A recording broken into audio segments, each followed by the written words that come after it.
자, 반장들 반가워요. 주말 잘 보냈어요, 고 반장? 네. 8월 27일 정치회의 시작합니다. 아참, 그 최종혁 반장 전당대회 취재 가라고 그랬더니요. 휴가를 갔어요. 그래서 일주일 동안 이서준 기자가 우리와 함께 하게 됐습니다. 정말 너무 좋습니다. 아까 들어오면서 보니까 손흥민 선수가 있는 줄 알았어요. 좀 유치했죠. 네.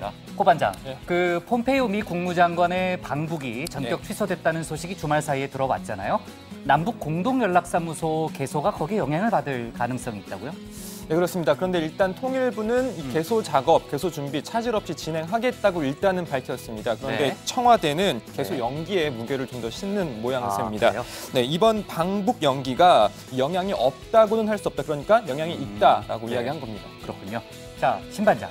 그 개각이 있을 거다라는 예상이 이제 지난주에도 계속 나왔는데 이번 주 안에는 개각이 단행될 걸로 보이죠? 네, 청와대 발표에 따르면 이번 주에 개각하는 건 확실해 보이는데 그래요? 날짜는 제가 예측하지 않겠습니다. 그래요? 이유가 있죠? 우리 들어가서 얘기 좀 이어갑시다. 갑시다.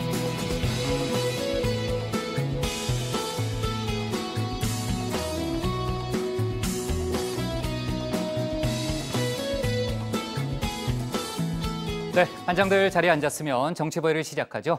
지난주 태풍 쏠릭 공포가 대단했잖아요. 근데 육지에 상륙한 뒤에 세력이 급격히 약해지면서 우려했던 것만큼의 피해는 없었습니다. 저희가 이제 지난주에 그 얘기를 많이 다뤘는데 이어서 폭염이 다시 우리를 괴롭힐 거라는 고 반장의 자신 있는 예측이 있었는데 물론 찍은 건 아니에요. 기상 전문가들을 취재한 결론인데 그 더위는 사실 그닥 힘들 정도는 아니더라고요. 좀 많이 시원해졌고요. 대신 폭우 피해가 잇따라 발생하고 있습니다. 특히 오늘 광주 전남에 기상청 예상치를 뛰어넘는 국지성 호우가 쏟아지면서 도심 곳곳이 물에 잠겼는데 제가 아까 영상을 보니까요. 성인 허리 높이까지 물이 찼더라고요. 네, 아무튼 더 이상의 피해가 없고 또 피해가 있다면 빨리 복구가 됐으면 하는 바람을 가져보고요. 자, 어제 박원순 서울시장이 긴급 기자회견을 통해서 여의도와 용산 개발 계획을 전면 보류하겠다는 뜻을 밝혔죠. 지난달 개발 계획이 발표된 뒤에 서울과 수도권의 부동산 시장이 들썩였잖아요. 그래서 보류 결정을 내린 겁니다. 물론 이에 앞서서 국토교통부가 제동을 걸었잖아요. 정부와의 협의가 필요한 사안이다. 하지만 박 시장이 오랫동안 구상했던 일이라면서 개발의 필요성을 강조해왔죠. 하지만 예상보다 더 부동산 시장이 과열되면서 박 시장이 일단 그 정책을 보류하기로 결론을 내린 거고요. 관련해서 조금 전 정부의 추가 부동산 규제 내용이 발표가 됐는데 서울에서는 종로구와 중구, 동대문구, 동작구 등 4개 구가 투기 지역으로 내일부터 새로 지정이 됩니다. 이로써 서울이 총 25개 구잖아요. 그중에 15개 구가 투기 지역으로 묶이게 됐고요. 경기도 광명과 하남 쪽도 투기 과열 지역으로 지정되게 됐습니다. 그리고 오늘 오후에 드루킹 특검팀의 최종 수사 결과 발표가 있었습니다. 저희가 지난주에 예고했던 내용이죠. 허익범 특별검사팀은 김경수 경남지사가 드루킹 김동원 씨와 함께 지난해 19대 대선 등을 겨냥해서 집중적인 댓글 조작을 벌인 걸로 결론 내렸습니다. 이번 특검팀의 경우에는 김경수 지사에 대한 영장이 기각되면서 수사의 동력을 잃었다. 저희가 그런 얘기를 지난주에 많이 했었고요. 또 역대 특검 중 최초로 수사기간 연장을 포기한 상황이잖아요. 하지만 특별검사팀은 향후 재판 과정에서 비록 영장은 기각됐지만 김 지사의 혐의를 입증하는 데 지속적인 노력을 기울이겠다. 이런 입장을 오늘 밝혔습니다. 오늘 정치부 회의는요. 먼저 고 반장 발제를 들어보면서 다시 난항을 겪고 있는 북미 후속협상 상황과 남북 정상회담 관련한 얘기부터 해보고요. 소득주도 성장 논란과 개각 얘기를 이어서 해보겠습니다. 민주당 이해찬 대표의 취임 첫날 모습, 또 각종 정치권 이슈도 짚어봅니다. 그럼 먼저 고석승 반장의 발제부터 시작하겠습니다.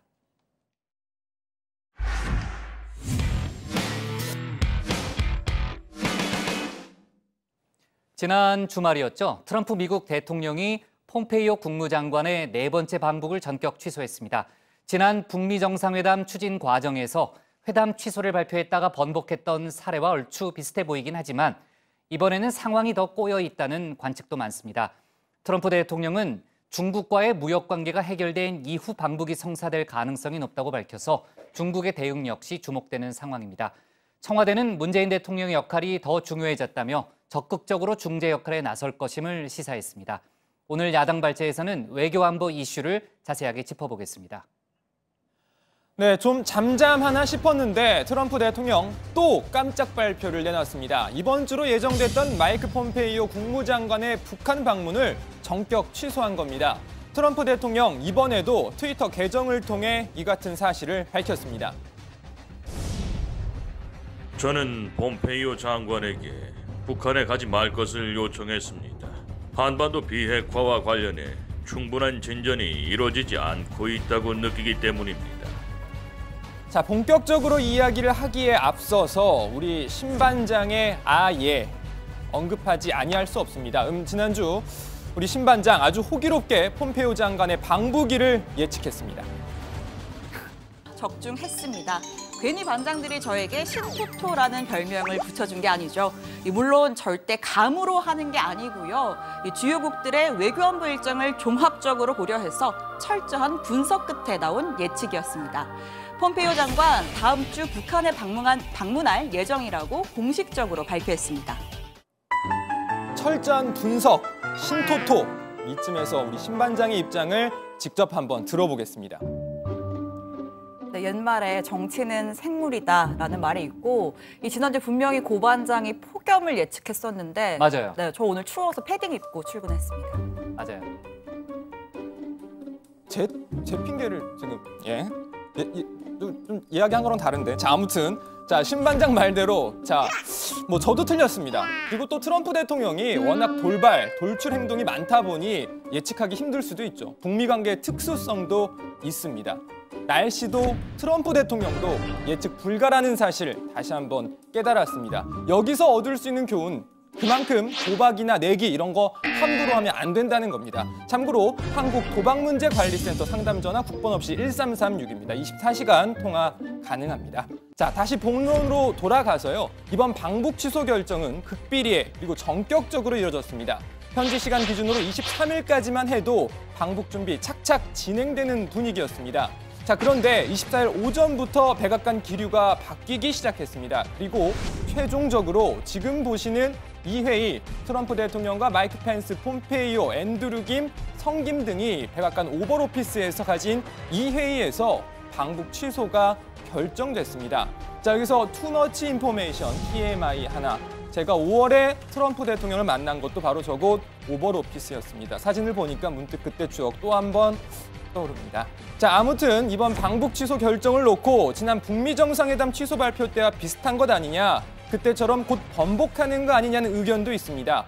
하지만 상황이 그때 당시와는 여러모로 다릅니다. 우선 이번 방북 취소가 북한이 아닌 중국을 겨냥한 행동이라는 분석이 지배적입니다. 실제로 트럼프 대통령 이렇게 밝혔습니다. 저는 우리가 무역 문제에서 중국의 강경한 입장을 보이고 있어서 중국이 과거에 그랬던 것처럼 비핵화 과정에서 도움을 줄 것이라고 믿지 않습니다.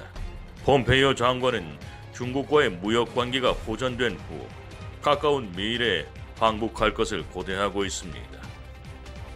자, 트럼프 대통령은 그동안 비핵화 협상에서의 중국 배후설 끊임없이 주장해 왔습니다. 그런데 이번에는 아예 중국과의 무역 전쟁을 대북 협상과 연계시키겠다는 입장을 공개적으로 밝혔습니다. 중국과의 무역 전쟁이 끝난 뒤에 폼페이오 장관의 방북이 성사될 수 있다고 못 박으면서 사실상 중국에 초강수를 던졌습니다.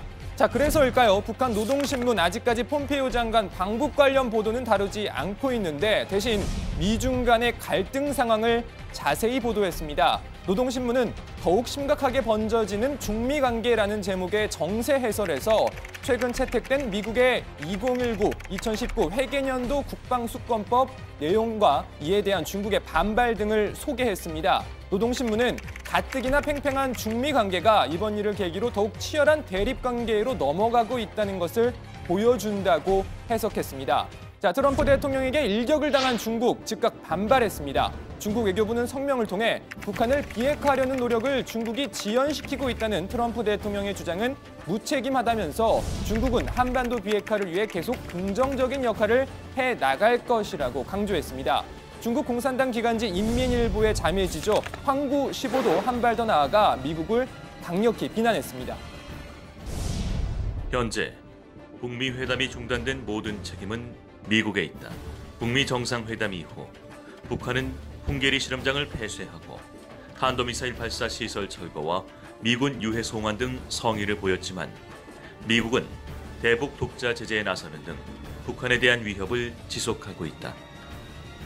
자, 점점 복잡해지는 비핵화 고차 방정식에 청와대도 고심이 깊어지고 있습니다. 지난 주말 긴급회의를 갖고 대책을 논의했던 청와대 중재 역할에 더욱 집중하겠다는 입장을 밝혔습니다. 김의겸 대변인은 북미 관계가 경색된 상황에서 막힌 곳을 뚫어주고 북미 간 이해폭을 넓히는 데 촉진자, 중재자로서 역할이 더 커졌다는 게 객관적인 상황이라고 말했습니다. 그러면서 9월로 예정된 남북 정상회담의 안건도 연계될 것이라고 덧붙였습니다. 전문가들도 이럴 때일수록 남북 정상회담을 통해 어떻게든 돌파구를 만들어야 한다는 의견이 많습니다. 다들 못 움직이니까 이제 우리가 움직여야 되고, 중국이 움직이자니 중국의 외방꾼의 이미지가 있으니까 마음대로 못 움직이니까 결국 우리가 하긴 해야 하는데 결국 약간 실기를 한 것 같고, 보시면 이 정상회담이 지금 2, 3주 후인데도 날짜를 특정하지 못한 거는 지금 미국을 바라본 거잖아요. 그래도 저는 가야 된다고 생각을 합니다. 그래서 남북이 계속 가야 된다고는 하고. 자, 남북 미중의 비핵화 고차원 방정식 들어가서 좀 더 전해드리고 발제 이렇게 정리하겠습니다. 폼페이오 방북 전격 취소, 중국 적반하장 반발. 네, 아까 이제 고 반장이 좀 당황하는 거 보니까 신 반장이 강하게 나올 걸 예상 못했던 것 같아요. 잘했어요, 신 반장. 자, 좋습니다. 남북 정상회담은 뭐 계속될 분위기라는 게 아까 이제 고 반장의 설명이기도 하고, 그 남북 개성에 이제 설치하기로 한 남북 공동 연락사무소 같은 경우에는 약간 이제 유동적인 상황으로 가고 있는데 어때요, 양 반장? 지금 아까 이제 고 반장하고도 얘기했지만은 조금 유동성이 커진 것 같아요, 분위기 자체는. 일단 주무부처인 통일부는 뭐 예정대로 진행하겠다라는 그런 입장을 내놨습니다. 당초 목표인 8월 내에 이 개소를 위해서 준비 작업을 차질 없이 이어가겠다는 거죠. 다만 8월이 얼마 남지 않아서 좀 더 상황을 두고 봐야 한다면서 약간 예단해서 말하기는 적절치 않다 이렇게 덧붙였습니다. 그런데 청와대는 개소 연기에 무게를 싣고 있습니다. 김의겸 대변인 오늘 정리브리핑에서 폼페이오 장관 방북 취소가 연락사무소 개소 시기에 영향이 없다고는 할 수 없다. 그러니까 있다는 거죠. 자, 순조로운 일정 속에서 연락사무소 개소를 생각하고 있었는데 새로운 상황이 발생한 만큼 그에 맞춰서 다시 한번 점검할 필요가 있다. 이렇게 밝혔습니다. 폼페이오 장관의 방북 취소 관련해서요, 북한 정부의 직접적인 입장 표명은 아직 나오고 있지 않습니다. 대신 대북 제재 또 남북 협력 사업 관련해서는 저희가 지난주에도 다뤘지만은 계속해서 비판적인 성명이 나오고 있죠. 네, 노동신문이 대화 막 뒤에서의 위험천만한 군사적 움직임이라는 제목의 논평을 냈습니다. 미국을 향해서 백해무익한 군사적 도박에 매달리지 말아야 하며 싱가포르 북미 공동성명의 이행을 위해 자기 할 바를 제대로 다 해야 할 것이다 라고 주장을 했습니다. 또 다른 매체인 우리민족끼리도 미국의 2019년 국방수권법을 통해 조선에 대한 미국의 변할 수 없는 야망을 다시금 엿보게 된다면서 미군의 남조선 강점은 그 어떤 명분도 있을 수 없다라고 강조했습니다. 네, 우리 정부를 향해서도 비판을 내놨는데요. 북한 대선전 매체인 메아리는 실명을 언급하진 않고 최근 남조선의 현 당국자와 여당의 지지율이 하락하고 있다고 말하면서 판문점 선언의 이행에 성실하지 못한 것이 하락 원인이라고 주장했습니다. 네, 트럼프 대통령의 그 입장을 이제 들어보면은 이제 미국이 중국과의 무역 갈등을 비핵화 협상과 연계하려는 의사는 분명해 보여요. 이게 한반도 비핵화 과정에 어떻게 작용하게 될지는 뭐 영향은 지금 이미 미치고 있으니까요. 좀 두고 봐야 될 문제인데, 자, 조금 다른 얘기인데 북한이 불법 행위를 이유로 구금 중이던 일본인 관광객을 추방했다는 그런 소식이 하나 들어왔네요. 네, 북한 조선중앙통신 보도로 알려졌는데요. 북한이 보름가량 구속했던 일본인 관광객을 전격 석방한다고 발표했습니다. 통신에 따르면은 북한에 방문한 스기모토 도모유키라는 일본인이 불법 행위 혐의로 구금돼 조사를 받아왔는데 북한이 추방 결정을 했다는 겁니다. 정확히 어떤 범죄를 저질렀는지는 공개하진 않았는데요. 관심을 끈 거는 그간의 관례와 달리 북한이 이례적으로 빨리 석방 결정을 한 겁니다. 1999년 간첩 혐의로 북한에 구금됐던 일본인 전직 신문기자의 경우 2년간 억류된 후에 풀려난 바 있고 최근 석방된 미국인 억류자들도 마찬가지였습니다. 일본 정부는 일단 북한의 이 같은 조치, 북일 대화를 염두에 둔 결정일 수 있다고 보고 북한의 정확한 의도를 파악하고 있습니다. 네, 하여튼 뭐 외신을 보니까 뭐 허용되지 않은 곳에서 촬영을 한 혐의다, 뭐 이런 얘기를 얼핏 본 것 같고요. 그 아까 속보를 보니까는 그 해당 일본인, 저희가 지금 얘기했던 일본인이 그 벌써 북한에서 나와가지고요. 중국에 도착했다고 하더라고요. 자, 그리고요. 지난주 금요일에 저희가 금강산 남북 2차 이산가족 상봉에 대해서 자세하게 얘기를 못했는데요. 그 얘기를 좀 해볼게요. 주말 사이에 상봉 행사가 모두 마무리됐잖아요. 저희가 이제 1차 상봉 때도 신혜원 반장이 그때 발제를 했었는데 이번에도 정말 온통 눈물바다더라고요. 네, 그렇습니다. 남측 이산가족 2차 상봉단 81가족 326명이 금강산을 찾아서 북측 가족들을 만났는데요. 1차 상봉 때와 마찬가지로 모두 6차례 12시간 동안 상봉을 가졌습니다. 70여 년을 기다린 끝에 12시간의 만남이 너무 짧았습니다. 어제 작별 상봉을 끝내고 모두 눈물을 터뜨렸습니다. 언니 잘 잡수고 건강해야 돼. 그래 우리 또 만나. 또 만날 거야. 여기 좀 어떻게 알지 않게 만들라고. 그래 걱정하지. 네, 눈물이 멈추지 않자 결국 먼저 뒤돌아서는 이 할아버지 모습 볼 수 있으실 겁니다. 네, 이렇게 돌아서시는데요.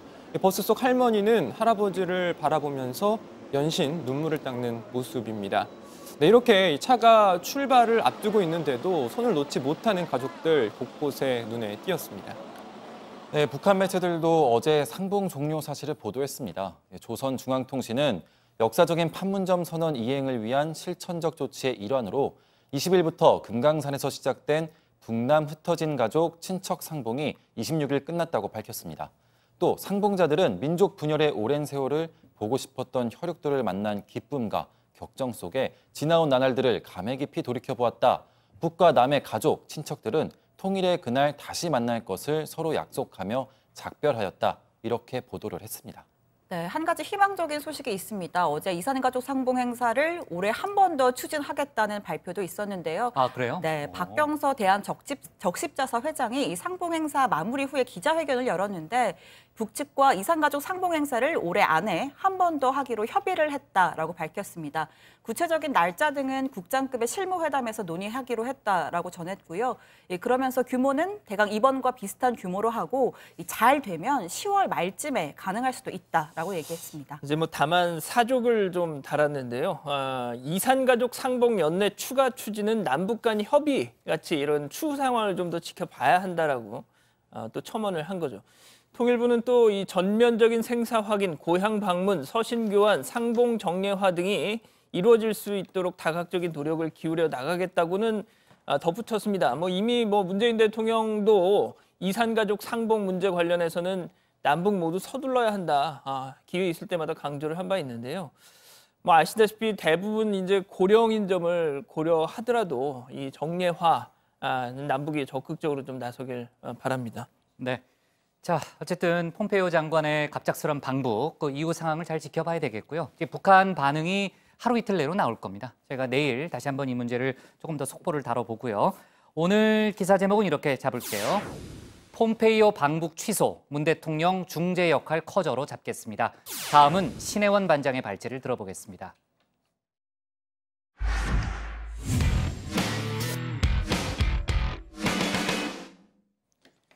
문재인 대통령과 청와대가 소득주도 성장 추진에 더 속도를 내겠다며 정면 돌파 의지를 밝혔습니다. 시간은 걸리겠지만 올바른 길이라는 확신을 갖고 있다는 거죠. 하지만 반발도 만만치는 않습니다. 이제야말로 불장난을 그만둬라는 목소리가 야당 쪽에서 나오고 있습니다. 오늘 청와대 발제에서는 소득주도 성장을 둘러싼 정치권의 논란과 또 임박한 청와대 개각 소식을 함께 다뤄보겠습니다. 네, 대선과 총선을 빼고 정치권에서 가장 영향력이 큰 이벤트, 아마도 집권 여당의 전당대회일 겁니다. 특히 대통령으로선 당원들의 지지를 확인하고 정치적 메시지를 던질 기회이기도 하죠. 최근 미국산 쇠고기 수입 문제로 여러분들께서 얼마나 마음고생이 많으셨습니까? 여러분이 만든 정부가 이렇게 비난을 받을 때 얼마나 마음이 답답했겠습니까? 사드 배치는 국가와 국민의 생존을 지켜낼 최소한의 방어 조치이고 북한의 핵과 미사일 위협에 대응하기 위한 불가피한 조치입니다. 문재인 대통령도 집권 후 첫 민주당 전당대회를 맞이했습니다. 원래 계획은 직접 참석하는 거였지만 태풍 쏠릭에 따른 피해 가능성을 고려해서 최종적으로 불참했습니다. 대신 약 5분짜리 영상 축사를 보냈는데요. 소득주도 성장에 대한 확고한 의지를 드러냈습니다. 대한민국 대통령으로서 당원 동지 여러분께 자신 있게 말씀드립니다. 우리는 올바른 경제정책 기조로 가고 있습니다. 문 대통령은 소득주도 성장이 거둔 효과에 대해서도 언급했습니다. 갖가지 경제 지표를 토대로 고용의 양과 질이 개선됐다고 주장했습니다. 취업자 수와 고용률, 상용 근로자의 증가, 고용이 있는 자영업자의 증가 등 전체적으로 보면 고용의 양과 질이 개선되었습니다. 성장률도 지난 정부보다 나아졌고 전반적인 가계소득도 높아졌습니다. 청와대 경제사령탑 장하성 정책실장도 지원 사격에 나섰습니다. 휴일인 어제 직접 기자 간담회를 자처해서 소득주도 성장 정책에 더 과감하게 속도를 내겠다고 밝혔습니다. 최근에 고용 가계소득 지표는 소득주도 성장의 포기가 아니라 오히려 소득주도 성장 정책을 속도감 있게 추진하라고 역설하고 있습니다. 만약에 소득주도 성장 정책이 아니라면 다시 과거의 정책으로 회귀하자는 것입니까? 정부의 경제정책은 국정 철학과 맞닿아 있는 만큼 무자르듯이 옳고 그름을 나눌 수 있는 문제는 아닙니다. 소득주도 성장은 경제 구조를 바꾸는 것이고 때문에 중장기전으로 봐야 한다는 정부의 주장이 설득력이 없는 것도 아니죠. 하지만 경제 지표가 나아졌다라는 주장은 최근 발표된 자료에 비춰봤을 땐 상당한 괴리감이 있습니다. 먼저 취업자 수입니다.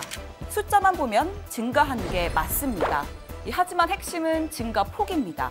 전년 동기 대비 증가폭은 올해 10만 명 안팎을 기록하다가 지난 7월엔 5천 명으로 떨어졌습니다. 정부가 당초 취업자 수 증가 목표를 32만 명에서 18만 명으로 낮췄는데 가깝다고는 할 수가 없는 수치입니다.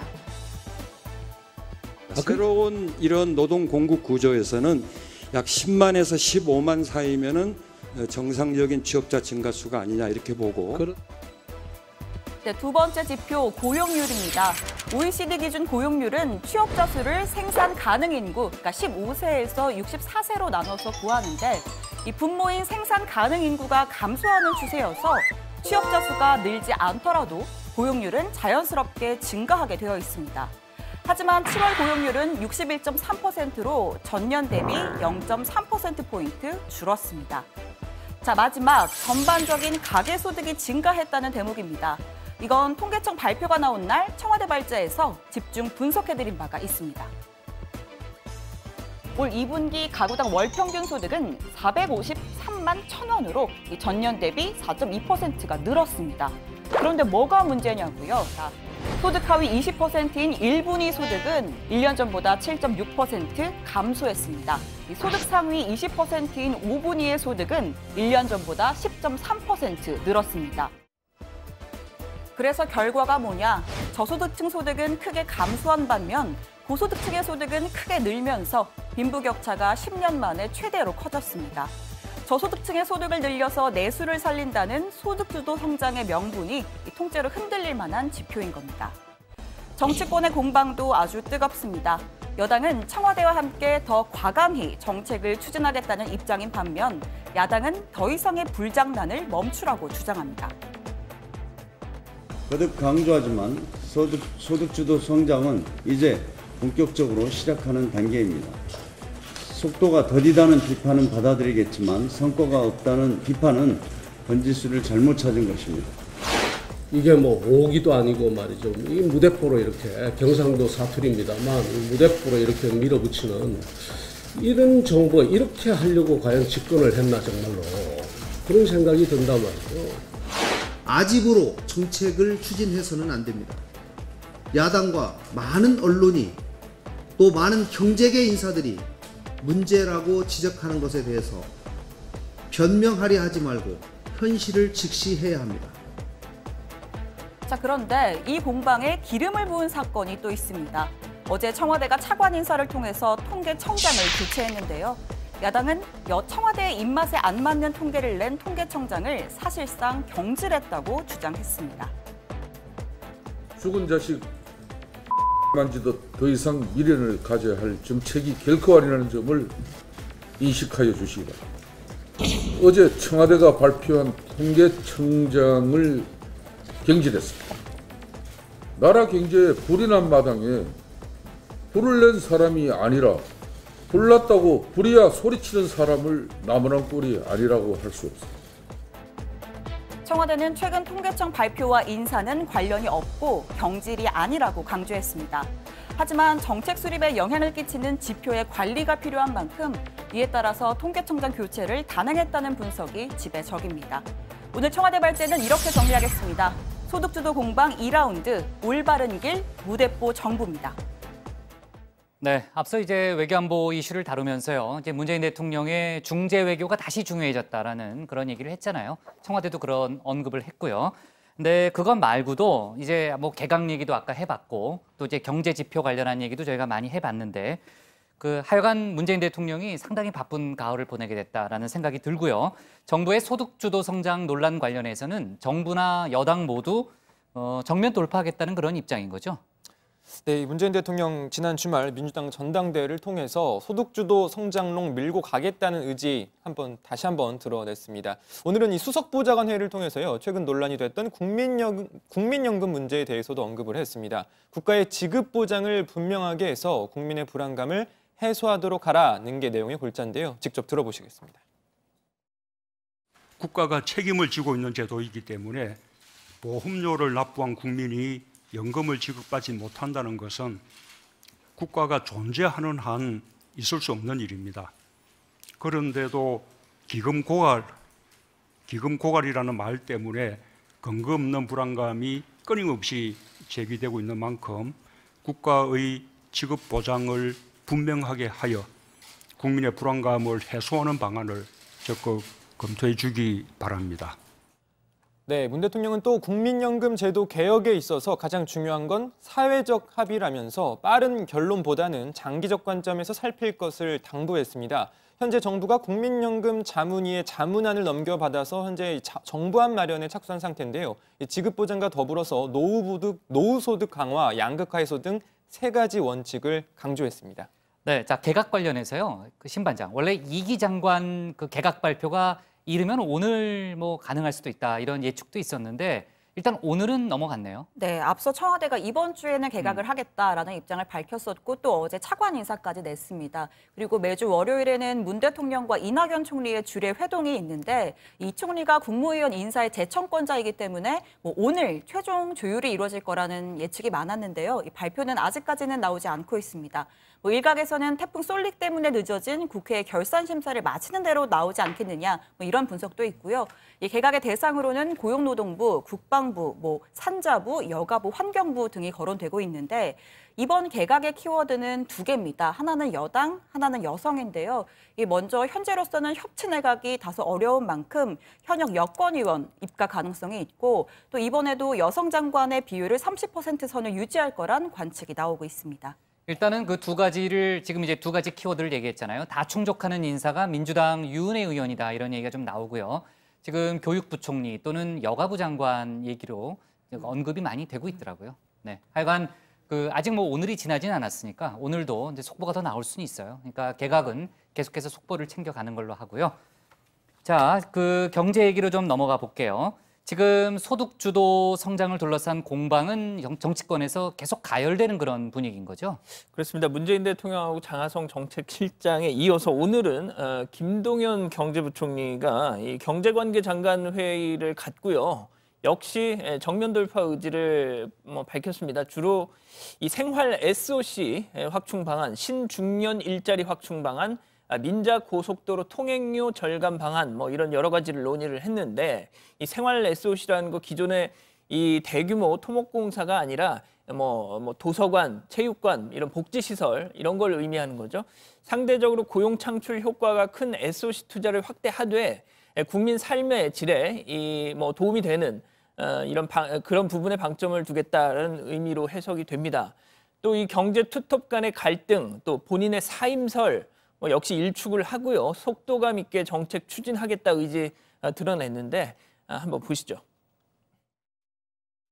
고용의 문제라든지 또 그 이후에 이제 분배 지표도 발표가 됐는데 그런 문제에 대해서 그 경제사령탑은 제 책임이죠. 그리고 그런 문제에 있어서 언제든지 책임을 회피할 생각도 없고요. 그런 뜻으로 드린 말씀이 조금 확대 해석된 것 같습니다.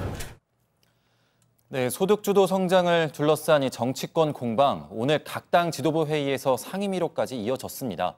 자유한국당 김성태 원내대표가 좀 다소 적나라한 속담을 인용해서 이 소득주도 성장 폐기를 주장하면서 오늘 하루 종일 포털 많이 본 뉴스에 오르내리기도 했습니다. 어떤 발언 얘기하는 거예요? 아까 그 신혜원 반장 발제에서 이제 삐 소리가 났던 삐 소리 난 거? 예, 이 반장이 아까 막 모르겠는데 많이 그냥 웃던데. 얘기를 좀 해줘요. 예, 아까 그 부분을 다시 보시면서 검색을 해보시면 나올 겁니다. 아니 나 모르겠는데. 왜 이렇게 좋아해요? 아무튼 그렇고요. 예. 아까 방송 전에 얘기를 저한테 막 해주던데. 아니 속담인데 그냥 얘기해봐요. 뭐. 시원하게. 심이 걸리면 본인이 책임지고. 그냥. 그만큼 불안함을 이렇게 소소하는 얘기였죠. 예, 그런 속담이죠. 알았어요. 예. 네. 하여튼 그렇고요. 예, 국회 예결위 결산심사에서도 공방이 치열했습니다. 지금? 전혀 아닙니다. 그래요? 예, 전혀 아닙니다. 예, 방송에 집중하고 있습니다. 네. 예, 하여튼 어제 단행된 이 청와대 차관 인사에서 통계청장이 교체된 것을 두고 후폭풍이 아주 거셌습니다. 예, 황수경 통계청장을 면직하고 강신욱 한국보건사회연구원 사회보장연구실장을 후임으로 임명했죠.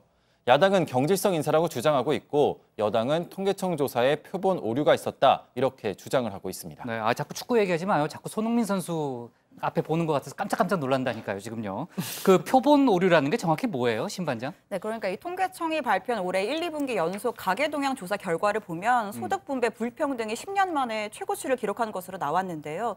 이 통계청은 지난해까지는 2010년 인구주택 총조사를 기준으로 선정한 5천 가구를 표본으로 가계 동향 조사를 해왔는데 올해부터는 2015년 인구주택 총조사 기준 8천 가구를 표본으로 늘렸습니다.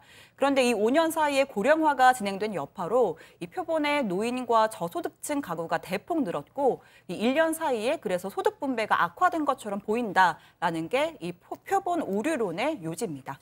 네, 김동연 부총리는 표본 확대를 오류로 볼 수는 없다고 말했습니다. 그러니까 소득 분배가 악화됐다는 통계청의 발표가 틀리지 않았다는 건데요. 오늘 예결위 김 부총리의 발언 한번 들어보시죠. 일본이 소득이 줄어들고 고소득층 소득이 늘어난 것이 통계 오류 때문입니까? 아니면은 어떻게 생각하시죠? 그것만 물어봤습니다.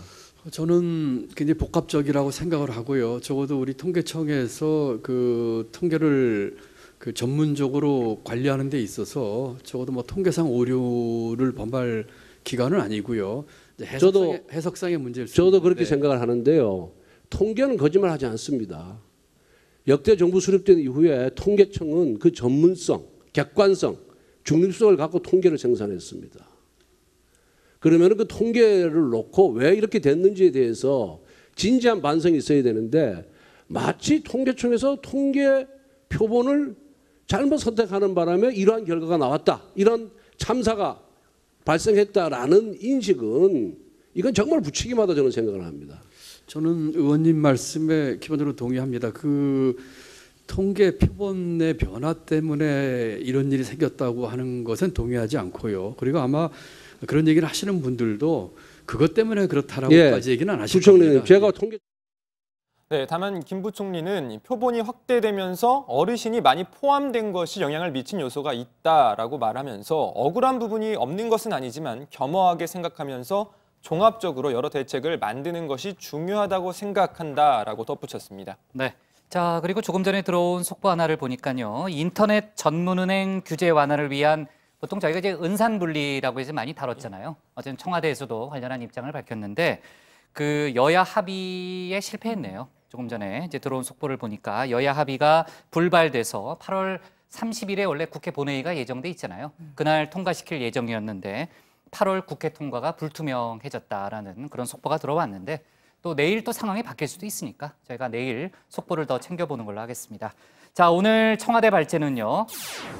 소득주도 공방 올바른 길 5기 아집으로 잡겠습니다. 다음은 양원보 반장의 발제를 들어보겠습니다.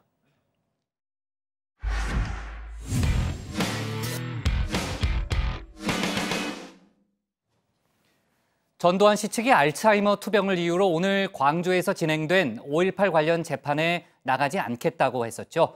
부인 이순자 씨가 어제 보도자료를 통해서 밝힌 내용이었는데 하지만 법원은 오늘 불출석 사유가 되지 않는다면서 예정대로 재판을 진행했고 다음 공판기일도 정했습니다.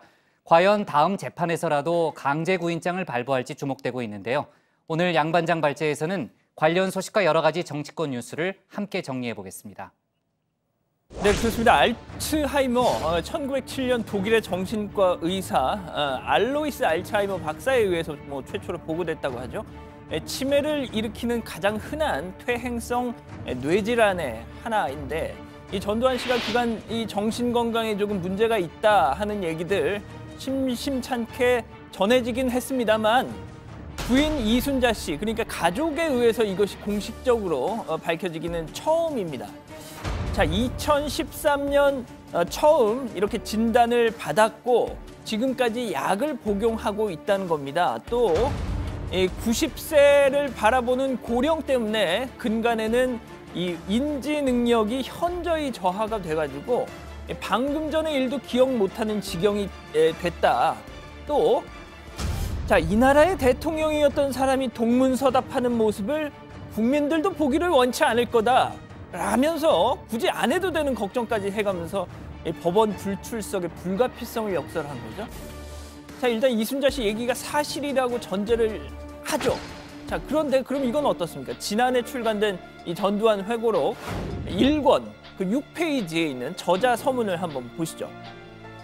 자, 가까운 일들이 기억에 저장되지 않는 사례가 있음을 요즘 깨닫게 됐다. 하지만 사물을 인식하고 사리를 판단하는 데는 아무런 어려움을 느끼지 않는다. 특히 다행스럽게도 오래전 일들은 마치 그림처럼 생생하게 뇌리 속에 남아있다라고 했습니다. 자, 생생하게 남아있다고 했습니다. 지난해 상황인데, 그러니까 2017년 저자 서문인데 이렇게 과거사가 생생하게 남아있다고 했습니다. 자, 그럼 이건 또 어떨까요? 재작년, 그러니까 2016년 6월 21일 모교인 대구 공고 골프대회에 전두환 씨 내외가 이렇게 갔던 소식입니다. 자, 보통 알츠하이머 중증 환자는요, 보행장애까지 생겨서 잘 걷지도 못한다고 하는데, 자, 근데 이날 일정을 보면 골프 라운딩도 했고요. 그 저녁에는 연회장에서 만찬에도 참석을 했고, 둘째 날에는 또 다른 골프장에 가서 또 골프 모임을 했다는 겁니다. 나름 강행군을 했다는 건데, 자, 바로 제가 말씀드린 이런 점들 때문에 일각에서는 야, 이거 재판을 안 나가려고 맞춤형 발병을 한 거 아니냐 의심하고 있다는 겁니다. 자, 관련해서 자세한 얘기는 들어가서 더 전해드리겠습니다. 자, 다음 소식입니다. 요즘 이 변호사 강용석 변호사 소식 부쩍 자주 전해드리는데 이번에는 청와대를 저격했더군요. 지난 25일이었습니다. SNS에 트럼프 문재인 대통령 사진을 이렇게 나란히 올려놓고 이렇게 여성들을 둘러싸여서 무언가를 하고 있는 사진 2장을 올려놓고 쇼를 하다 이제는 이런 것까지 베끼냐 뭐 이렇게 힐난을 한 겁니다. 한번 보시죠. 네, 이 사진 트럼프 대통령이 아프간에서 전사한 미군 유족들에게 둘러싸여서 무언가에 사인을 하고 있습니다. 자, 그 다음 사진. 역시 문 대통령이 청와대 여성 비서관들에 둘러싸여서 역시 사인을 하고 있습니다. 자, 뭐 구도나 이런 거는 다르긴 하지만 전반적으로 뭐 비슷합니다. 많이 닮았습니다. 예. 자, 강용석 변호사 이것도 탁현민 행정관의 작품이라고 생각했는지 탁 행정관이 이제 벼이삭 패기 전에 관둬야 할 때다 이렇게 약간 조롱조에 얘기를 쓴 거죠. 자, 청와대 최근 대통령 지지율이 좀 하락 추세에 있어서였을까요? 예전 같으면 그냥 무시했을 법도 한데 곧바로 팩트 체크를 하면서 반박하고 나선 겁니다. 자, 두 사진의 공개 시점을 따져가면서 오히려 청와대가 더 앞서서 올린 사진이다 라고 했던 거죠. 한번 보시죠. 먼저 청와대 사진입니다. 8월 20일 오후 4시 26분에 올라왔습니다. 자, 백악관 사진은 어떨까요? 우리 시간으로 8월 23일 오전 9시 40분에 공개된 걸로 나옵니다. 그러니까 청와대 사진이 한 17시간 정도 더 빨리 SNS에 공개가 됐던 거죠. 자, 그러면 강용석 변호사 이쯤 되면 아무래도 좀 머쓱할 것도 같은데 어떤 반응 내놨을까요? 강 변호사는 이런 걸로 머쓱해하지 않습니다. 자, 제 지적이 아프긴 아팠나 봅니다. 문재인 쇼의 과거와 현재를 보여드릴게요 하면서 개봉박두 기대하시라. 곧 뭐가 또 나오는 건가요? 참, 강용석 변호사가 배우 김부선 씨에게 내가 당신의 변호인이 되겠다 연락달라 했다는 소식 제가 지난주에 전해드렸는데 김부선 씨가 답을 내놨습니다. 고맙지만 사양하겠습니다. 됐거든, 뭐 이런 뜻이었겠죠? 네. 자, 마지막 소식으로 가보겠습니다. 서울 양천구의회 집단 난투극 영상 혹시 보셨습니까? 지난달 27일에 있었던 그림인데 이게 이제서야 세상에 알려진 겁니다. 일단 먼저 보면서 설명드리죠. 자, 한 남성이 의장석에 저렇게 우뚝 서 있습니다. 그러자 갑자기 너 뭐야 하면서 밀어 넘어뜨리죠. 그 남성이 다시 올라왔습니다. 무언가 서류를 읽는데 한 여성이 계속 제지를 합니다. 참다 못해 한 남성 얼굴을 확 가격 혹은 뭐 가격이라고 치죠. 너 지금 나 쳤어? 나 좀 아픈데 뭐 약간 이런 소리를 지릅니다. 자, 그런데 갑자기 이 남성이요, 신랑이 하던 중에 오른주먹으로 콩콩콩 약간 소심한 듯이 3번 탁자를 내리칩니다. 뭐 나름 심각해 보였는데 게임하고 있었던 걸까요? 뭐 하는 걸까요? 자, 말씀드리죠. 민주당이 일부 상임위 위원 정수를 늘리는 이 조례 개정안을 통과시키는 과정에서 이걸 반대하는 자유한국당 구의원들하고 충돌이 벌어진 겁니다. 마스크를 안 쓴 사람들이 민주당, 쓴 사람들이 자유한국당 의원들인 거죠. 앞서 얼굴을 맞은 이 여성, 자유한국당 나상희 구의원인데 이 자기를 때렸던 이 신상균 구의회 의장을 고소했다고 합니다. 그래서 검찰 수사가 시작이 됐다는군요. 자, 때린 쪽이나 맞은 쪽이나 딱히 누구를 비난하거나 편들고 싶은 마음 하나도 없다는 게 많은 분들의 반응입니다. 자, 분명 외국 어디서인가는 이 영상 오늘 해외 토픽으로 소개될 겁니다. 자, 지금까지 서울 양천구의회였습니다. 오늘 준비한 소식은 여기까지입니다. 네, 연희동 주변에서요, 전두환 씨의 건강 상태, 특히 이제 정신 건강 상태가 좋지 않다, 이런 얘기가 흘러나왔던 건 사실이에요. 실제로 그런 보도도 제가 본 기억이 나고요. 근데 당시 연희동 측에서는 말도 안 된다 이렇게 적극 부인했던 그런 뭐 사실이 있고요. 그러다가 지난해 전두환 회고록이 나왔잖아요. 그러니까 이순자 씨의 어제 입장문이 전체적으로 이제 폭넓게 공감을 얻지 못하는 게 또 그런 일련의 과정을 또 다 알고 있기 때문에 아니겠어요? 당장 어떤 반응이 나오냐면 알츠하이머 진단을 받은 게 사실이라면 회고록 내용이 명백한 거짓임을 스스로 고백한 것이냐, 또 이런 반응 나오고 있는 상황입니다. 뭐 논리적으로는 그렇게 볼 수도 있는 측면이 있죠. 그렇죠. 무고한 시민들에게 북한군이다, 폭도다, 심지어 헬기 사격 사실을 폭로한 조비오 신부에 대해서는 사탄이라고까지 해놓고선 이제 와서 머릿속에 지우개가 있습니다라고 하니까 정말 어처구니 없다, 이런 반응이 나오고 있는 겁니다. 당장 정치권에서도 괘씸하다는 반응이 나왔는데요. 잠깐 들어보시겠습니다. 사과를 해도 용서받지 못할 것 같은데 법원에 불출석까지 한다는 것은 참 어이없는 일입니다. 반드시 전두환을 법정에 세워 준엄한 법의 심판을 받도록 해야 할 것입니다.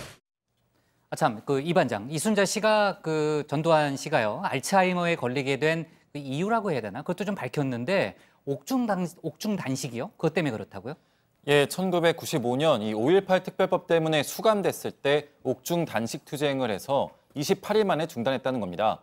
당시 병원에 호송된 뒤에 의사가 이 뇌세포 손상을 우려했던 적이 있었다고 얘기를 했는데, 또 2013년 박근혜 정부에서 검찰이 추징금 환수를 하러 연희동 자택을 압수수색했을 때도 일가 친척 재산 압류를 하지 않았습니까? 그렇죠. 예, 그때도 당시에 이 전두환 씨가 충격을 받고 기억상실증을 앓았는데 바로 이 일이 있은 직후 이 대학병원에서 알츠하이머 증세라는 진단을 받았다는 거죠. 김영삼, 김대중 전 대통령도 다 단식 투쟁했잖아요. 그죠? 예, 그렇습니다. 네. 뭐 사람마다 다를 수는 있겠지만 아무튼 이순자 씨 설명은 그렇습니다. 아, 그래요?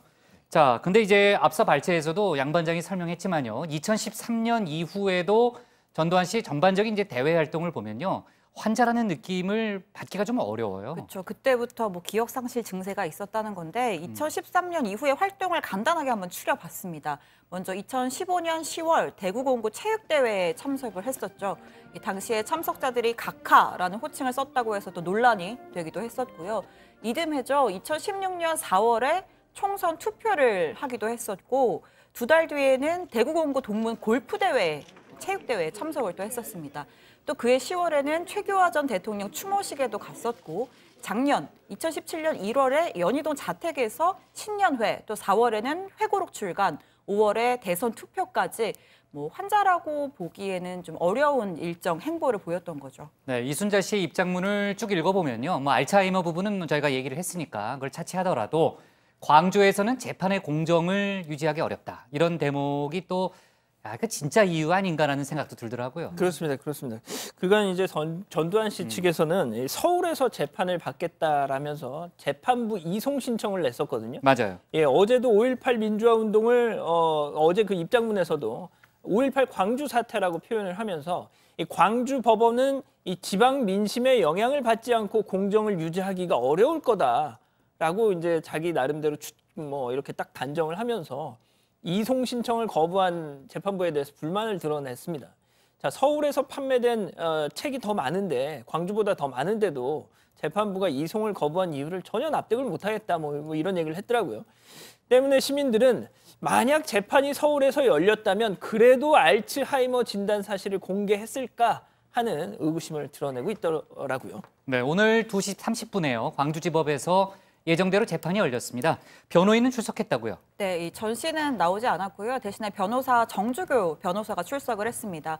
정 변호사는 전 씨의 알츠하이머 진단 사실을 재차 밝히면서 불출석을 이해해달라라고 요청을 했습니다. 또 검찰의 공소 사실에 대해서도 입증이 필요하다라고 얘기를 했고요. 오늘 재판은 정식 재판 절차를 밟지 못한 채 다음 공판기일로 10월 1일을 지정한 뒤에 그때는 꼭 출석하라라는 얘기와 함께 끝이 났습니다. 피고인이 특별한 이유 없이 형사재판에 불출석하면 법원이 구인장을 발부해서 강제 구인을 할 수가 있는데 그렇죠. 재판부의 판단을 지켜봐야 할 것 같습니다. 네, 오늘 재판장하고 변호인 간의 논쟁이 좀 있었다는 얘기를 들었거든요. 예, 저희도 이 말을 듣고 의문을 느낀 것처럼 재판부도 의문을 느꼈나 봅니다. 재판을 맡은 이 형사 8단도 김호석 판사가 이 알츠하이머를 2013년 전으로 알았다면은 2017년에 출간된 회고록은 모순아니냐 이렇게 물었습니다. 그랬더니 정 변호사는 증세가 더 악화하기 전에 준비하다 보니까 급하게 출간했다. 일부는 이전에 초본 작성한 부분도 있었다고 해명하기도 했습니다. 또 진단은 2013년에 받았지만 이상 증세가 그 이전부터 있었다 이런 말도 했는데요. 말을 들어도 잘 설명이 되진 않는데 다시 말해 이 회고록은 이미 알츠하이머 증세가 나타나기 전부터 쓴 것이고 최근 증세가 심각해지자 집필을 서둘러 마치고 출간했다. 뭐 이렇게 설명이 되고 있는 것 같습니다. 네. 자, 기타 정치 현안 하나만 좀 짚어볼게요. 자유한국당 김무성 의원이 오늘 국회에서 토론회를 열었는데 이거 좀 심상치 않은 행보다 이런 분석이 많더라고요. 그렇습니다. 길 잃은 보수 정치, 공화주의에 주목한다라는 이름의 토론회였는데요. 문재인 대통령에 대해서 경제정책 대참사에도 불구하고 정책이 잘못되지 않았다고 마구 우기는 것은 독재, 독선 정치와 다름없다면서 모두 제왕적 권력을 누리다 불행한 결말을 맞았는데 문 대통령 역시 두고 볼 일이라고 말한 겁니다. 자, 김무성 의원 다음 총선 불출마 선언하고 그간 당내 현안에 대해서 침묵을 해왔는데요. 당 안팎에선 정치 행보의 재시동, 한 발 더 나아가서 당권 경쟁의 시동을 건 거 아니냐 이런 전망까지 나오고 있습니다. 네, 배우 김부선 씨가요. 강용석 변호사의 변호를 거부했다라는 소식을 아까 양 반장이 집중 발제 때 얘기를 했는데 새 변호인을 선임했다는 소식이 들어왔네요. 예, 영화 그 부러진 화살의 그 실제 모델로 유명한 그 박훈 변호사 있지 않습니까? 아, 맞아요. 그 최근에는 김광석 씨 부인 그 누구죠? 서예순 씨 예. 변호를 맡아서 무죄 결론을 이끌어내기도 했었죠. 예, 김부선 씨 변호인을 이 박훈 변호사가 맡기로 한 건데 이런 얘기를 했다고 하네요. 김부선 씨의 표현이 일부 이 정교하지 못한 부분이 있지만 진실성과 변호사로서의 의무를 저버릴 수 없어서 이 사건을 수임하기로 했다 이렇게 밝혔습니다. 자, 이재명 경기도지사 측과 법적 분쟁 속도를 낼 걸로 보입니다. 네. 자, 그리고 오늘 강원랜드 채용 비리 관련해서 권성동 한국당 의원의 그 재판이 있었는데 오늘은 정식 재판은 아니고요. 공판 준비 기일입니다. 그러니까 본인은 출석하지 않고 변호인만 출석했는데 뭐 그동안 주장했던 내용대로 채용 비리는 없었다라고 그 변호인이 얘기했다는 그런 속보가 들어왔네요. 이거는 다음에 이제 정식 재판이 이루어지게 되면은 다시 한번 이야기를 해보겠습니다. 자, 오늘 기사는요. 법원 전두환 알츠하이머 불출석 사유 안돼로 정하겠습니다. 다음은 이서준 반장의 발제를 들어보겠습니다.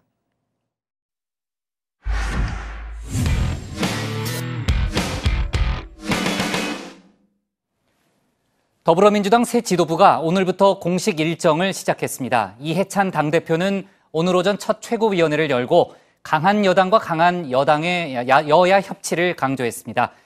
이런가 하면은 드루킹 특검 수사 결과도 오늘 발표됐는데요. 여당 발제에서는 이해찬 대표의 향후 구상을 짚어보고 오늘 발표된 드루킹 특검 수사 결과도 정리해 보겠습니다. 반장들 반가워요. 이 반장 이제 좀 익숙해요? 예. 나는 얼굴이 좀 친숙해졌어요. 하루 만에. 손흥민 선수. 그다음에 누가 보면 윤계상 씨 닮았다는 얘기도 있던데. 남희석 닮았다. 남희석 씨. 예. 알았어요. 그만합시다. 다 미남형이라서. 그래요. 네. 그래요? 네. 어쨌든 한국당 로고송은 뚜뚜루뚜뚜루입니다.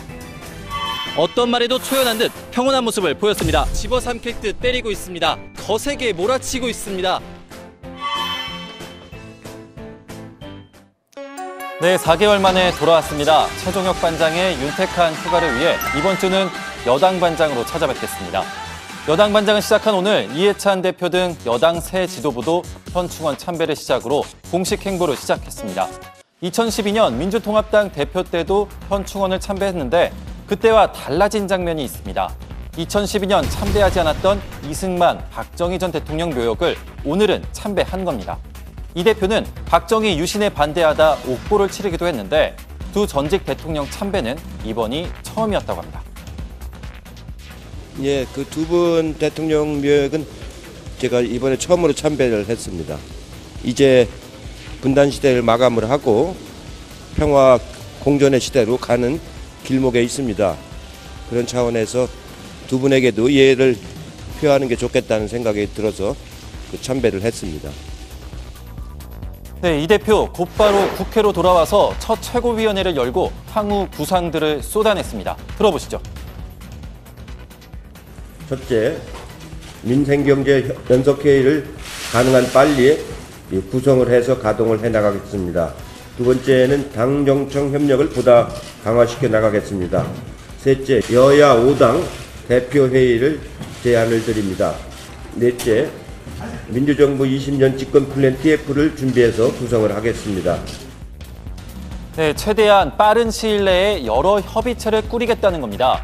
당장 9월 1일에는 청와대에서 여당 모든 의원들과 전 국무위원들이 모여 오찬을 합니다. 당정청 전체 회의를 한다는 거죠. 결국 문재인 정부의 성공, 여야 협치, 그리고 강한 여당, 이 세 가지 키워드로 정리가 되는데 결국 존재감 있는 여당이 되겠다고 얘기를 하고 있는 겁니다. 문 대통령도 한병도 정무수석을 통해 이 대표에게 축하난을 보냈습니다. 예, 고마워요. 축하드립니다. 예. 대통령님 남 받아보긴 처음인데. 아, 그러니까. 일부러 대통령께서 남도 이렇게 보내줘서 정말로 고맙습니다. 네네. 다시 한번 축하의 말씀을 전달해달라고 하셨고요. 실질적인 협치가 될 수 있도록 우리 대표님께서 잘 역할을 해주실 거라고 믿습니다. 네, 이 대표는 민주당이 배출한 3명의 대통령 김대중, 노무현, 문재인 모두와 인연이 깊고 2020년 총선 공천권도 손에 쥐고 있어서 이 강력한 리더십의 조건은 갖추고 있습니다. 여야 협치를 위한 5당 대표회의가 실현이 된다면 이 대표와 김병준 한국당 비대위원장, 정동영 민주평화당 대표가 한자리에 모이겠죠. 노무현 정부의 국무총리, 정책실장, 통일부 장관이 다시 한자리에 모이는 겁니다. 오늘 김병준 위원장과 인사를 나눴고 정동영 대표와는 조만간 만나기로 약속했습니다. 청와대 계실 때 뵙고 좀 한 10년 만이에요? 예, 우리 위원장에서 제가 한번 인사드렸던 것 같습니다. 언제 한번 했나요? 예전에 청와대 계실 때 예. 저희 당정청 회의를 많이 했잖아요. 네, 그런 마음으로 이제 하시면 뭐. 예, 그래서 뭐 그때는 당정청 회의지만 아마 이제 대표님 맡으셨으니까 이제 여야 간의 대화도 그대야 안 되겠습니다. 네, 이 세 사람 2004년만 해도 50대 개혁그룹으로 묶였던 세 명입니다. 15년가량 지난 지금은 올드보이로 묶이고 있죠. 이처럼 이 대표는 강한 리더십과 연륜이 대표적 장점으로 꼽힙니다. 하지만 장점은 곧 단점이 되기도 하죠. 불통, 독선, 버럭 이런 단어들이 이 대표를 따라다녀왔습니다.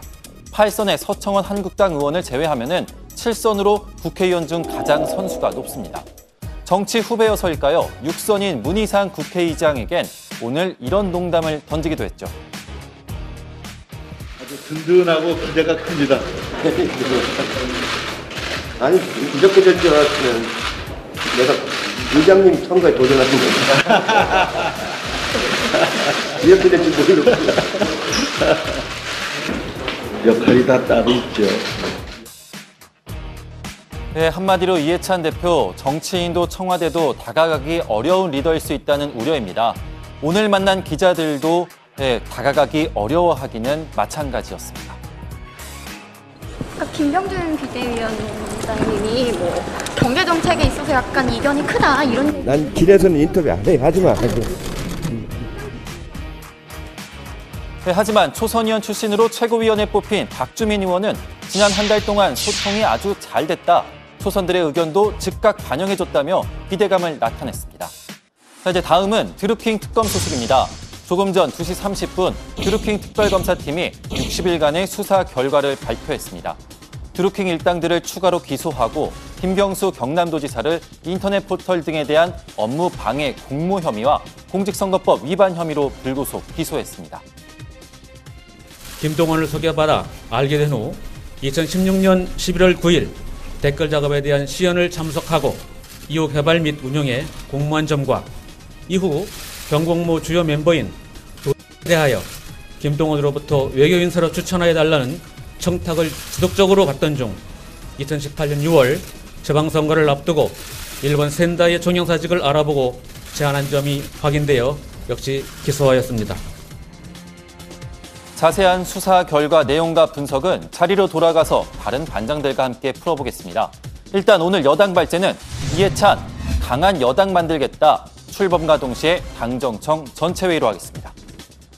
드루킹 특검 수사, 지난주 저희가 다뤘지만은 어쨌든 김경수 지사에 대한 영장이 기각되면서 전체적으로는 동력을 많이 상실한 상태인데 오늘 그 특검팀의 발표 내용 다시 한번 정리해 볼까요? 네, 그 드루킹 일당이 킹크랩이라고 불리는 매크로 프로그램을 사용해서 이 포털 사이트 댓글 순위를 조작했다고 하는데 이 특검은 김 지사도 이 프로그램의 시연을 보고 사실상 운영을 허락해서 업무 방해 공범 혐의라는 겁니다.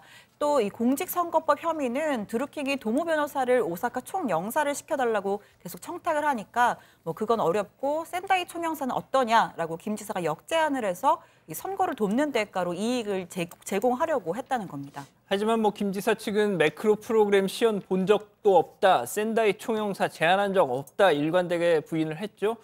전부 드루킹 일당이 거짓 진술을 했다는 겁니다. 법원도 김경수 지사 구속영장 기각하면서 이 공모관계 성립, 범행 가담 정도의 이 다툼 여지가 있다 해서 김 지사 측 주장에 힘을 실었었죠. 자, 특검은 센다이 총영사를 제안했다는 공직선거법은 영장에 포함시키지는 않았습니다. 네. 자, 드루킹이 이제 거짓 진술을 모의하는 그런 녹취록이 존재하고 있다. 뭐 이런 얘기도 좀 나왔었고요. 언론과 야당에서 제기했던 의혹들에 대해서도 오늘 특검이 설명을 했죠. 이 반장. 네, 그렇습니다. 이 김 지사 보좌관이 500만 원을 받은 과정에 이 김 지사가 관여했다는 의혹, 김 지사가 드루킹에게 100만 원을 줬다는 의혹 모두 인정할 수 없다고 결론냈습니다. 드루킹 일당의 일방적인 주장이었다고 결론을 낸 건데요. 또 경공모 회원들이 김 지사에게 불법 후원금을 냈다는 의혹도 확인을 해보니까 합법적으로 개인적으로 기부를 한 것이다. 이렇게 발표를 했습니다. 드루킹 일당 활동 자금이 외부에서 지원됐을 것이다. 그렇게 많은 돈을 모두 충당할 수는 없었을 것이다. 이런 의혹도 제기가 됐었는데요. 모두 경공모 자체 수입으로 확인이 됐고 외부 유입은 확인되지 않았다고 발표했습니다.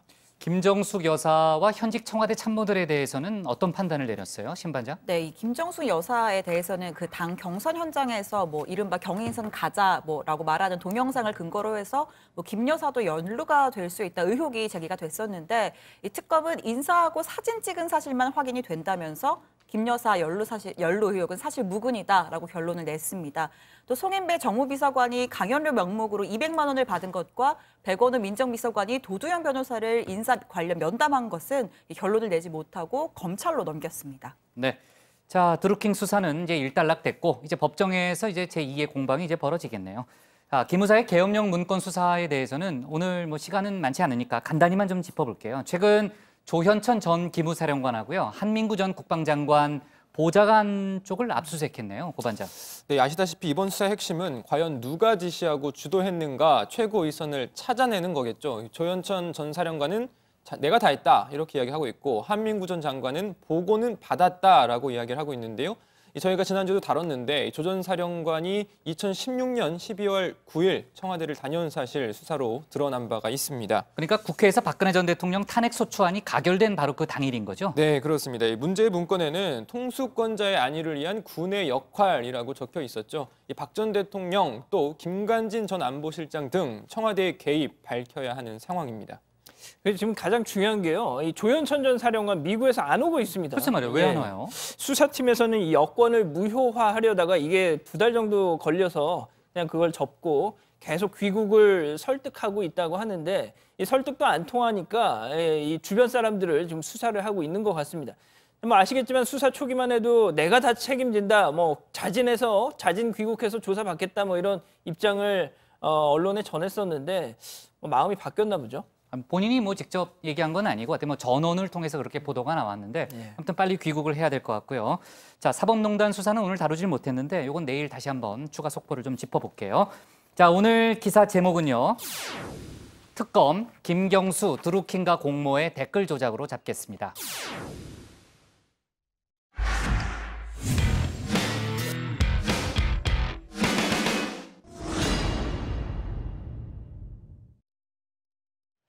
안녕하세요. 톡쏘는 정치의 강정입니다. 함승희 전 강원랜드 사장이 지난 3년 동안 매주 서울에서 636차례 법인카드를 사용했고 절반인 314건을 방배동 인근에서 사용했다고 경향신문이 보도했습니다. 문제는 이 314건의 내역인데요. 주로 빵집, 레스토랑, 카페에서 그것도 주말에 빈번하게 사용됐습니다. 특히 모 빵집은 방배동에 위치한 꽤 고가의 빵집으로 유명합니다. 이곳에서 무려 27번이나 사용됐고요. 심지어 유기농 식품점인 모 야채가게, 모 푸드, 여기서도 법인카드가 사용됐습니다. 보도에 따르면 함승희 전 사장은 자신이 만든 싱크탱크 포럼 올해의 사무국장 손모 씨와 데이트를 즐기면서 이 법인카드를 사용했다고 하는데요. 실제로 2016년 6월 유기농 식품점 모푸드에서 사용된 법인카드 영수증에는 손 씨의 이름으로 포인트까지 적립됐습니다. 법인카드가 사용된 곳 대부분이 손 씨의 집 근처였는데요. 함 전 사장은 이에 대해서 이렇게 해명하고 있습니다. 우리 집이 반포동에 있어요. 여기는 내 나와바리입니다. 워낙 여기 맛집들을 잘 아니까 주말에 외부 손님들을 접대하기 편합니다. 이뿐만이 아닙니다. 함 전 사장이 해외 출장을 갔을 때 손모 국장이 동행한 의혹들도 제기되고 있는데 함 전 사장은 강원랜드 사장으로 있으면서 손 국장과 6차례 공항에서부터 동행한 적이 있다고 하면서도 출장 비용은 모두 포럼올의 법인카드로 결제했고 강원랜드에서 손 국장의 숙박이나 항공권 일정을 잡은 적이 없다고 밝혔습니다. 그러나 강원랜드가 2016년 1월 일본 출장을 앞두고 뉴오타니 호텔에서 받은 견적서에는 손 씨의 영문 이름도 있었습니다. 그것도 남성 미스터로 표시돼 있었습니다. 손모 국장과는 꽤 오래 친분을 유지한 듯 2011년 워싱턴 지부 창립 총회에도 이렇게 나란히 앉아있는 사진이 등장합니다. 이에 대해서 해명을 듣기 위해 함 전 사장에게 연락을 취했지만 끝내 연락은 닿지 않았습니다. 함승희 전 사장은 과거 조폭을 소탕했던 검사로 유명합니다. 영화 범죄와의 전쟁의 검사 모델로도 알려져 있는데요. 2014년부터 강원랜드 사장으로 재임하면서 채용 청탁 비리를 알리는 데 적극적으로 나서기도 했습니다. 그러나 지난해 국정감사 때 정우택 의원으로부터 이렇게 태도 지적을 받기도 했습니다. 아냐 모르냐만 물어봤어요. 지금 알고 계시냐? 그러니까 그 다음에 얘기해야 내가 질의를 할 거 아니에요. 예, 그러면 지금 내가 그 설명을 듣고 있어야 돼. 알겠습니다. 질문을. 그다음 질문하시죠. 예. 지금 뭐 하는 거야 이게? 아니 지금 함선영. 예. 그다음 질문하시죠. 예. 아니 지금 하면 국회의원 할 때 그따위로 저 국감 받았어요? 무슨 태도야 그래? 그게 무슨 태도야? 지금 나한테 반말합니까? 화가 많이 나셨네요. 자, 함전 사장이 손모 국장과 어떤 관계인지 사실 중요하지 않습니다. 다만 공기업인 강원랜드의 법인카드는 명백히 국민 세금입니다. 이를 사적으로 사용했다는 게 그런 의혹들이 제기되는 게 문제입니다. 청와대 국민청원 게시판에 함승희 전 강원랜드 사장을 처벌하고 공기업 법인카드를 폐지하라라는 청원까지 등장했습니다. 배임 횡령 가능성도 있는 만큼 철저한 조사가 필요해 보입니다.